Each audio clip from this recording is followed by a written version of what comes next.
Hello everyone and welcome to Tech Idea. Here we make tutorials on topics that might be helpful to you in one way or the other, and today we're going to be looking at on how to customize and update your profile on Steam.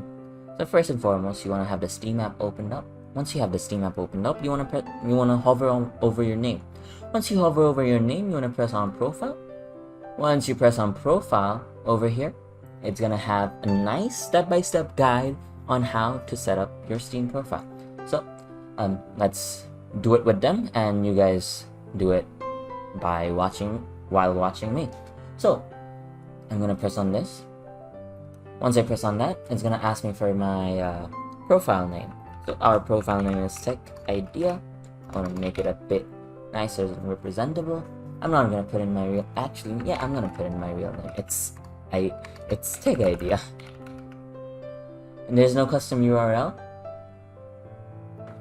You can do a custom URL, but it's just gonna be your profile name's gonna be like that. And if I wanna put a custom URL, done.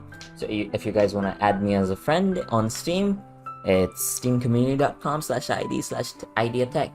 So over here we can select countries. So I'm just gonna select Japan, because why not?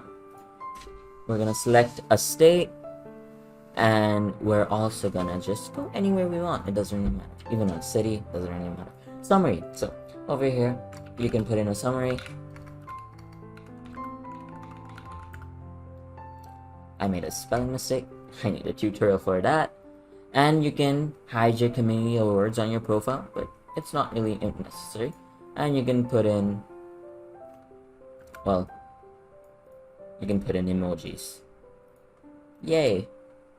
So we're gonna put some Steam Mocking emoji, and we're gonna save that. Once we do that, that's about it.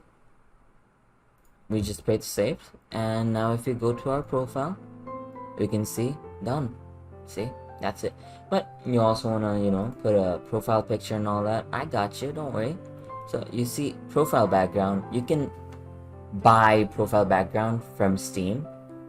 And there's another way, but that's very tricky. We're not going to be going through that. And I can put a theme. Let's go with cosmic. You can go with cosmic thing. And for avatar, you can select the avatar they give, or you can upload your own avatar. So I'm going to upload an avatar right now. So alright, so this is the avatar I chose. Monkey NFT. Let's go. So this is the avatar I chose. I'm gonna press on save, and that's gonna be about it. So once I press save, as you can see, now I'm gonna go to my profile, and voila! All you have left is to add some friends and play games and buy some games on Steam. With that being said, I hope you found this tutorial helpful. If you did, don't forget to drop a like, and if you want to see more tutorials like this in the future, don't forget to hit that subscribe button as well as that notification bell. Thank you so much for watching. Bye bye.